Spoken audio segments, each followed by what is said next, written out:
Abandoned because if you look it on, you check your safety boxes. Yes, you didn't left anything behind because the safes I couldn't check it out. Touch your passport.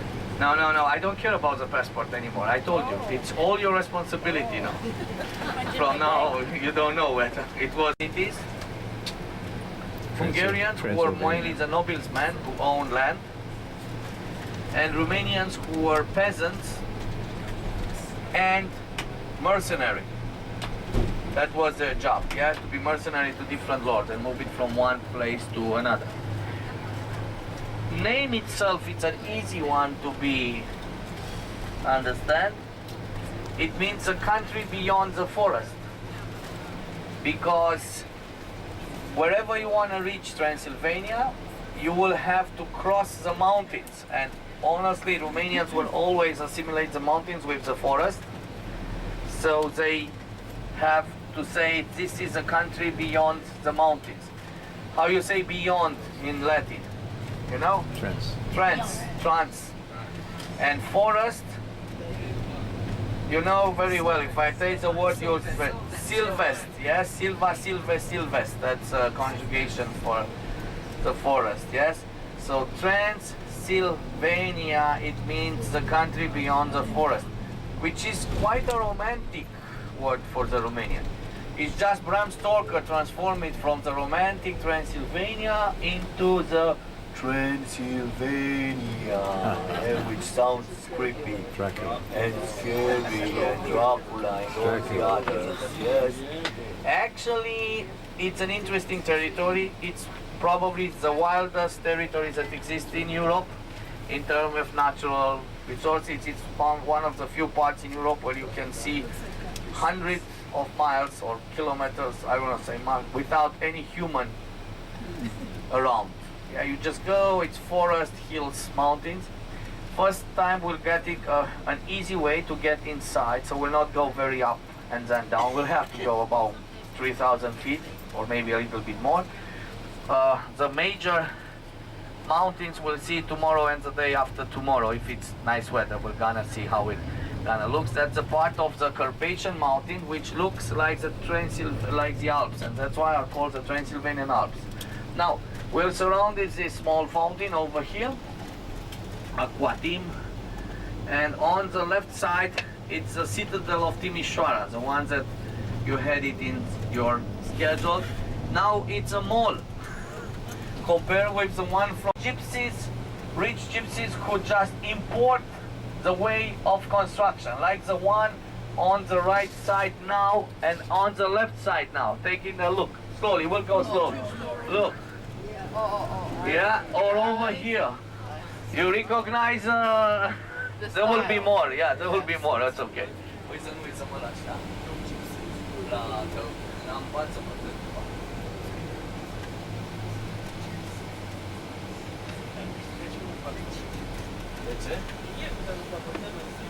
Over here, it's totally different from the Romanian way. Look over here. Okay. Left side. There was on TV, that's what we call American Gypsy. And ladies, for you, Gypsy. not today, tomorrow, I will do it a 10 minutes detour in a traditional gypsy village with skirt and big hats and selling moonshine and all these things with big beers and everything. Yeah? We just delay 10 minutes our trip to going over there, but you'll not come back, so 10 minutes later or earlier at the hotel it's... Prima dată în anul 1387 a devenit capitală a Moldovei în 1564, domnii de Alexandru Rușneanu. Orașul poate fi citită pe calea Victoriei, considerată mult timp una din principalele artere ale Bucureștiului. Calea Victoriei a avut un veac al XVII-lea. Stilul clasic, art deco și eclectismul au înlocuit casele. Have about 28% of its energy from the nuclear plant. then you have about 5% plus about 12% now are wind and the solar one, quite a lot, a big percentage of wind and solar one. And hydroelectric one, now they had a problem because the stocks of the coal are too big and you can't keep it. As you see, it's steam, it is not oil or something else. During while they are producing electric power, you know, they produce steam, because the steam is the one which is twisting the dynamo. And to not lose this steam, they transport this steam to the nearby city, which is called the city of Neva. And this is a place where I told you Bella Caroli trained the gymnasts. Remember that we have spoken in the square. During the 14th century, so 13 something, there was a very small fortress here instead of this huge castle. We are talking about a dungeon tower, a dwelling tower, which is nowadays buried into these walls here, and of course surrounding the country's walls. In the Middle Ages, this area was very rich in iron, and you know that in the Middle Ages iron is extremely important, and so they needed here a fortress that would defend the county. Then, in the 15th century, this very small fortress became the property of a very important family, the Corvins. I'll tell you later why do we call them the Corvins and why they were so important. One of their representatives was John of Hunedoara, and he's the one that started to build heavily here. In a first stage of construction, sometimes after 1440, he added the defensive towers, such as the New Gate Tower, the one that we use today as an entry into the castle, the Old Gate Tower, the one with the semicircular entrance back in the yard. You have to keep in mind that at the time, during the 15th century, that was the entrance into this fortress, not this one. Right. Later on, John of Hunedoara became the governor of the Hungarian kingdom. Well, probably you know by now that Transylvania was part of the Hungarian kingdom back in the Middle Ages. So he became the governor of the Hungarian kingdom. The king was a very small boy. He was actually in diapers, and therefore he could not decide important matters of the state. And so the people chose John of Hunedoara to be the governor instead of the king, like a replacement of the king. Because he was such an important person, he wanted here a residence that would reflect this importance. So he enlarged this residence and he transformed it into a castle. A fortress has strictly military attributes, right? A garrison lives here and it has defensive purposes. A castle is a luxurious residence. So, in the western side of the castle, he built two official Gothic halls. We will see them a bit later. And also a chapel. Obviously, every castle in Europe has a chapel because you need to go to church. In the Middle Ages, that's a condition. These works were done in the Gothic style. I'll show you a bit later about these works. Then, of course, he dies. Because if not, he would still be alive today. This castle became the property of his son, Matthias Corvinus. Very important for us because he became the king of the Hungarian kingdom. Of course, he also added elements to this castle. He did not consider it an important residence. If you can imagine, all this big building was a countryside residence, like a hunting chalet, a hunting lodge. Yeah, and my house fits in half of this yard. The King Matthias is the one that added this wing of the castle. We call it the northern wing or the Mattia wing. With the wine cellar at the basement. We don't have any more wines. So. It's a bathroom. It's a bathroom and an exhibition. Kitchen for the garrison and for the castle at the second floor. And at the top floor, he added this royal bedroom, let's say, waiting for the king to come. And the gossip says that the king was never here officially, but unofficially, there was a female chef here who, if you know what I mean, was cooking very, very well. Stay. Yeah. And offered more than that. more than that. Services. Best dessert. She offered complete services or full services.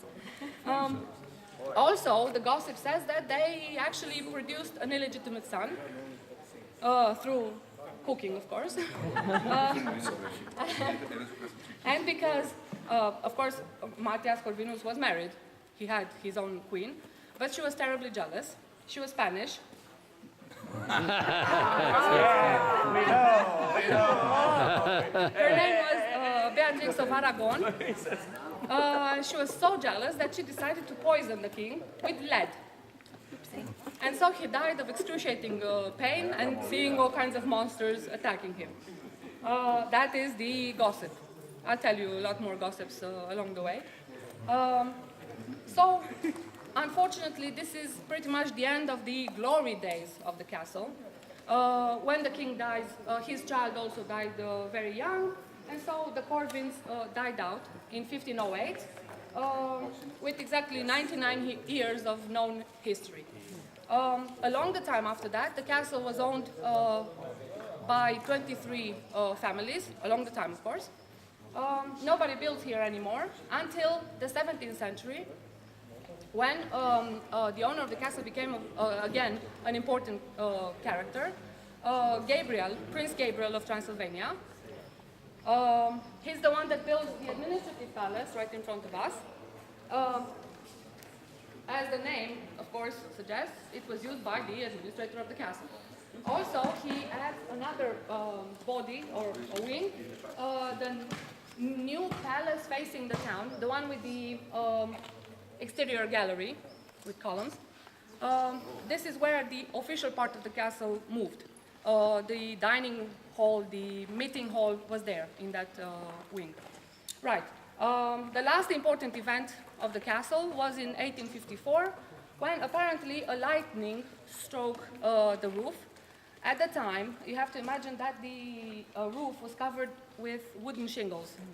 Therefore, a fire started. It spread rapidly over the entire castle.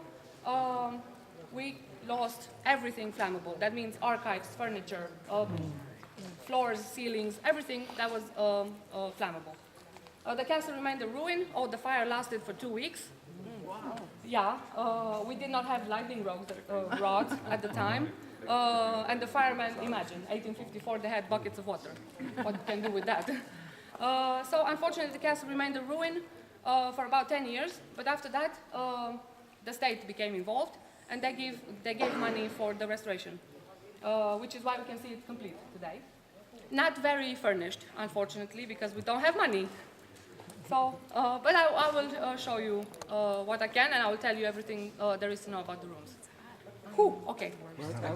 Where did they get water? Oh, I will show you. I will show you. There has to be water. No, it has to be. Yeah. The torture chambers? We will see the torture chamber. Just please be patient with me. I have an entire ritual of... Okay. We will be gentle, Delia. We'll be gentle. All right then. I suggest we take the...